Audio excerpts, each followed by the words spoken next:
दोस्तों होंडा जो अपनी 500 सीसी की इलेक्ट्रिक मोटरसाइकिल ला रहा था जिसका नाम था फन कॉन्सेप्ट 2 सितंबर को आने वाली थी, लेकिन 2 सितंबर तो निकल गया, कुछ भी नहीं आया भाई। तो अब मुझे पता लग रहा है कि 2 सितंबर को एक अपडेट आनी थी, एक्चुअल में रिवील तो कुछ भी नहीं होना था। तो इन्होंने अपने यूरोप वाले चैनल के ऊपर एक नया टीजर या ट्रेलर डाल दिया जिसमें बाइक अभी भी कैमोफ्लेज है, लेकिन बहुत सारी डिटेल इन्होंने यहाँ पे शेयर कर दी है। जैसे कि बाइक अब काफी क्लोजली इन्होंने शो करी है, बहुत सी चीजों का आपको यहाँ पे आइडिया लग जाएगा, स्पेशली अबाउट डिजाइन वाइज मैं कहूँगा फ्रंट से ओला जैसी ही लग रही है, थोड़ी थोड़ी जो स्पेशली हेड है वो तो लग ही रहा है। नीचे से बाइक थोड़ी हैवी नजर आती है, व्हील वगैरह काफी अच्छे हैं, चौड़े टायर उन्होंने यूज करे हैं। एक्सपेक्टेड है या फिर जो अभी तक सुनने में आ रहा है कि 500 सीसी के सेगमेंट की बाइक होगी। अब 500 सीसी सेगमेंट के हिसाब से मुझे थोड़ी सी छोटी लग रही है, बाकी तो जब भी आएगी तब ज्यादा पता लगेगा। इसी के साथ इन्होंने डीसी फास्ट चार्जर को भी यहाँ पे यूज करके दिखा दिया है। और एक मेन चीज यहाँ पे और पता चल चुकी है, इसकी रेंज यहाँ पे 34% में 44 किलोमीटर की रेंज दिखाई जा रही है, जिससे अगर आप गणित लगाओ लोगोगे तो सीधा सीधा हो जाता है 110-120 किलोमीटर की रेंज। अब यहाँ पे मैं एक्सपेक्ट कर रहा हूँ कि ये नॉर्मल मोड होगा, ठीक है। मे बी इसके अंदर कई सारे मोड हो सकते हैं तो रेंज थोड़ी ऊपर नीचे हो सकती है, लेकिन मान के चलो कि इसके अंदर रेंज बहुत ज़्यादा तो नहीं होगी। आई गेस मैक्सिमम भी अगर हम लेके चलें, अगर इको मोड भी है वहाँ पे, तो 150 किलोमीटर रेंज हो सकती है, जो कि इंडिया के हिसाब से तो कम है।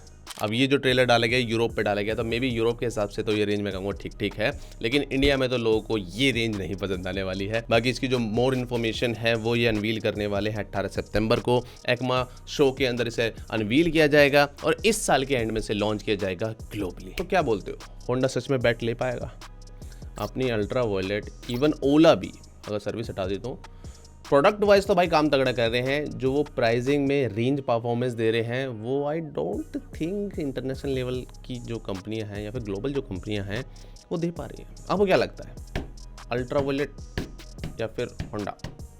कमेंट। दोस्तों विनफास्ट ने अपनी दोनों इलेक्ट्रिक कारों को लॉन्च करके भाई इंडियन मार्केट को हिला दिया है। अपने सेगमेंट में ये दोनों ही गाड़ियां वैल्यू फॉर मनी बन गई हैं और मुझे अब लग रहा है कि इसके वजह से ना बाकी जो कंपनियां जैसे कि टाटा हो गई, उन्हें अपनी नेक्सॉन ईवी और कर्व ईवी की प्राइसिंग को गिराना पड़ेगा, क्योंकि विनफास्ट की गाड़ियों के आगे ना वो दोनों गाड़ियां ओवर वैल्यूड लग रही है या फिर ओवर प्राइस लग रही है। अब एक चीज़ और है यहाँ पे, मुझे जो पर्सनली पसंद आया वो ये है कि भाई कंपनी ना इंफ्रा को लेके भी फोकस्ड है और जितने भी इनके कस्टमर है ना, कंपनी चाह रही है कि उनके दिमाग से सर्विस को लेके, मेंटेनेंस को लेके और जो चार्जिंग इंफ्रा है उसको लेके टेंशन दूर हो जाए।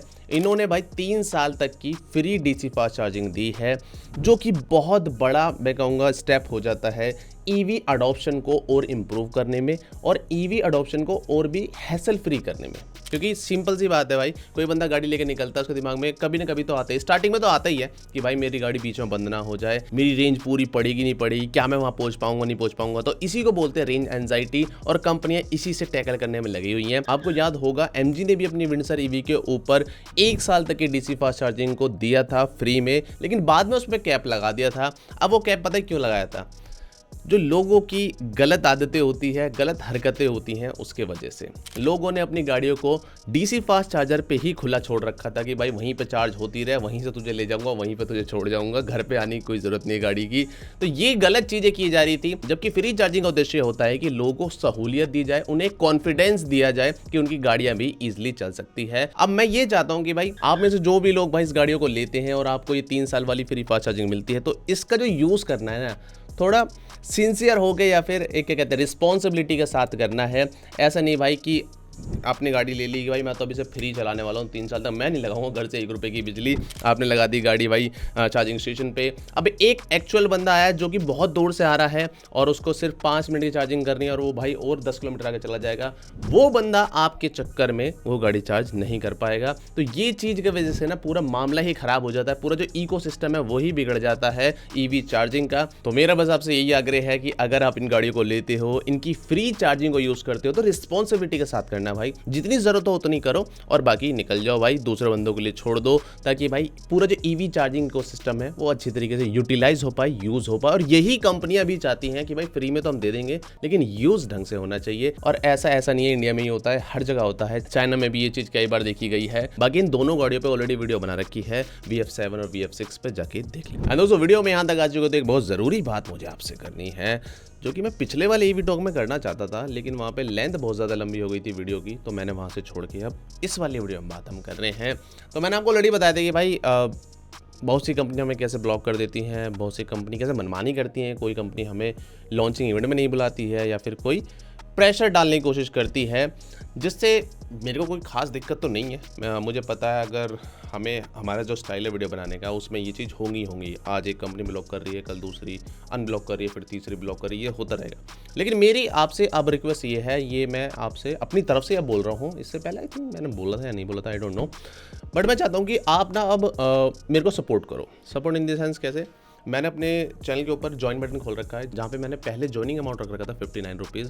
आप में से बहुत से लोगों ने ऑलरेडी ज्वाइन कर रखा है, लेकिन कुछ लोगों ने बोला था कि भाई आप इसे ना थोड़ा कम कर दो, जितना कम कर सकते हो कर दो।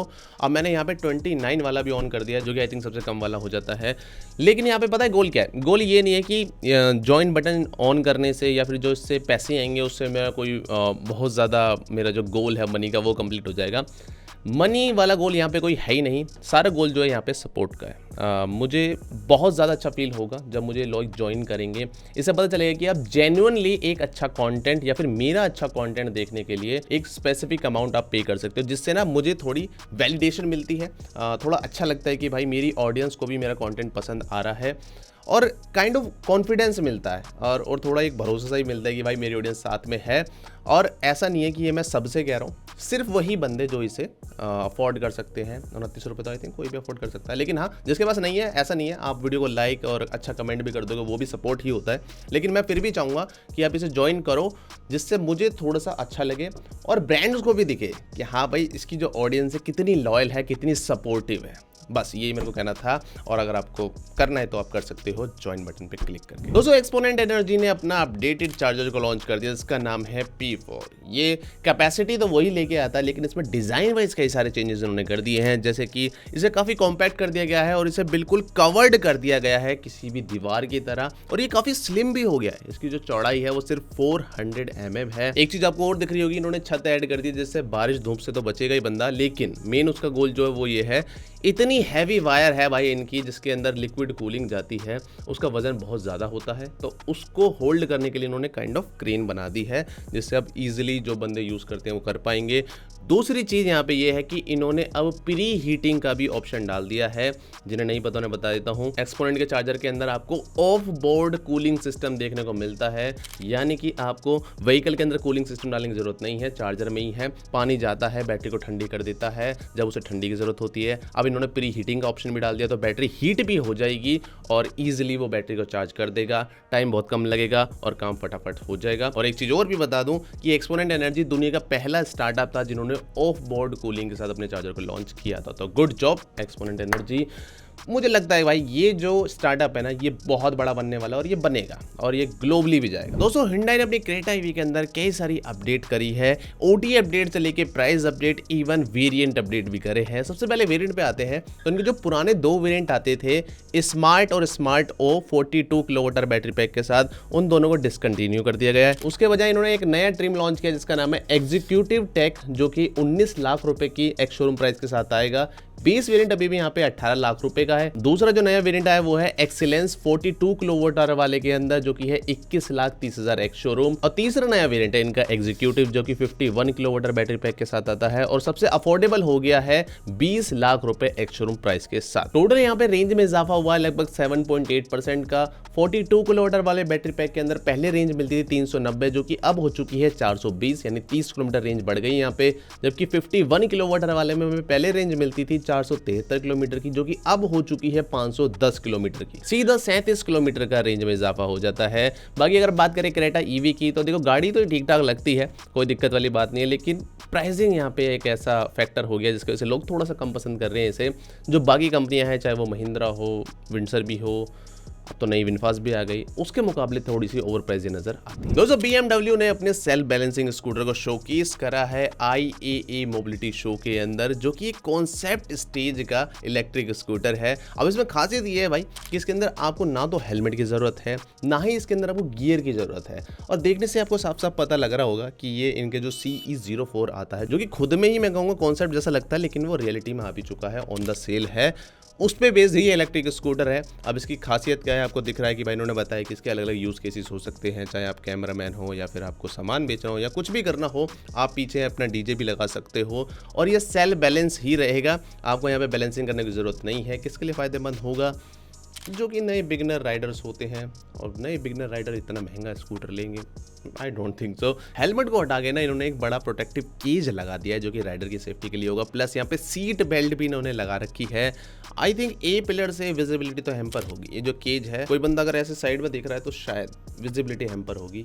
ए पिलर भाई इसका मोटा है। खैर, इन्होंने यहाँ पे बस अपनी इंजीनियरिंग को या फिर इंजीनियरिंग कैपेबिलिटीज़ को शोकेस करा है कि भाई हमारा स्कूटर ये सब कर सकता है। अब ये आएगा कब आएगा, ये लॉन्च करेंगे, इसके ऊपर कोई इन्फॉर्मेशन नहीं है क्योंकि ये भी कॉन्सेप्ट स्टेज में है। लेकिन BMW पिछली बार प्रूव कर चुका है अपने CE04 को लाके कि भाई हम कॉन्सेप्ट वाले को भी प्रोडक्शन बना सकते हैं। दोस्तों, यूके ने अनवील कराया अपना पहला recycled EV battery pouch cell, जो कि दो कंपनियों ने मिलकर बनाया है। एक तो है अल्टीलियम क्लीन टेक्नोलॉजी, दूसरा है जैगुआर लैंड रोवर। इन्होंने अपना पहला रिसाइकल बैटरी सेल को शोकेस करा है कैनेक्स एक्सपो 2025 के अंदर। इन्होंने बताया कि भाई हमने लिया था NMC का 811 पाउच सेल, जिसे हमने रिसाइकल करा एल्टियम के ईगो कैथोड प्रोसेस से, जिसके बाद इन्होंने 95% कैथोड और 99% इन्होंने ग्रेफाइट निकाल लिया, जो कि एनोड होता है एक ऐसी बैटरी सेल से जिसकी लाइफ पूरी हो चुकी थी। अब इस रिसाइकल्ड सेल की जो इनिशियल टेस्टिंग की गई तो इसकी जो परफॉर्मेंस है काफी कंपेरेबल थी एक कन्वेंशनल सेल से। अब देखो उसका सीधा सीधा फायदा होने वाला है अपने इन्वायरमेंट के ऊपर।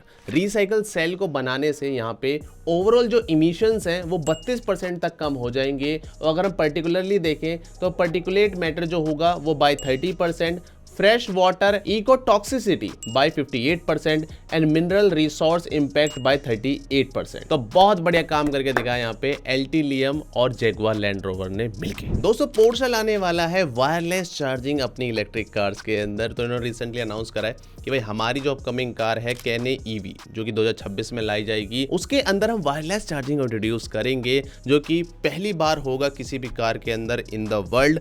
अब इसके अंदर हो गया सिंपल से एक चार्जिंग प्लेट होगी जो कि इंडक्टिव प्लेट है, वो जाएगी गाड़ी के नीचे और वहां से वो चार्जिंग करना स्टार्ट कर देगी, गाड़ी चार्ज हो जाएगी। अब ये जो चार्जिंग है ये ऑप्शनल होगी, ऐसा नहीं है कि भाई कस्टमर को इससे ही यूज करना है। ये 11 किलोवाट के AC होम चार्जर के बराबर होगी और ये इतनी स्ट्रांग भी होगी कि अगर गाड़ी का पहिया गलती से इसके ऊपर चढ़ जाता है तो भी ये ब्रेक नहीं होगा। अब दिमाग में एक चीज और आती है कि भाई हम इतने आलसी हो गए हैं कि भाई चार्जिंग गन को गाड़ी में ना लगा पाए, तो होंगे भाई कोई ना कोई तो ऐसा होगा जैसे यूज़ करने वाले ही है। हालांकि जो टेस्ला ने बोला था कि भाई हम रोबो कैब के अंदर इसे यूज़ करने वाले हैं, वहाँ पे ज़्यादा सेंस बनाता है क्योंकि गाड़ी अगर खुद जगह खड़ी हो जा रही है उसमें चार्जिंग एंड रोबोट लगा रहा है, वो एक अलग डिफरेंट केस हो जाता है। वहाँ पे आई थिंक दिक्कत के चांसेस हो सकते हैं या फिर वो जो मेथड है वो इतना एफिशिएंट ना हो। जबकि चार्जिंग पैड के ऊपर तो क्या होगा, गाड़ी को दिख जाएगा भाई यहाँ पे है और गाड़ी जाके उसके ऊपर खड़ी हो जाएगी, तो वो बहुत ज़्यादा एफिशिएंट हो जाएगा रोबो कैब्स के लिए। हालांकि पोर्शे इसे कस्टमर्स के लिए भी ला रहा है। और अब बात करते हैं कुछ क्विक अपडेट्स की। मथुरा की MP और शोले पिक्चर की हीरोइन हेमा मालिनी ने ले ली है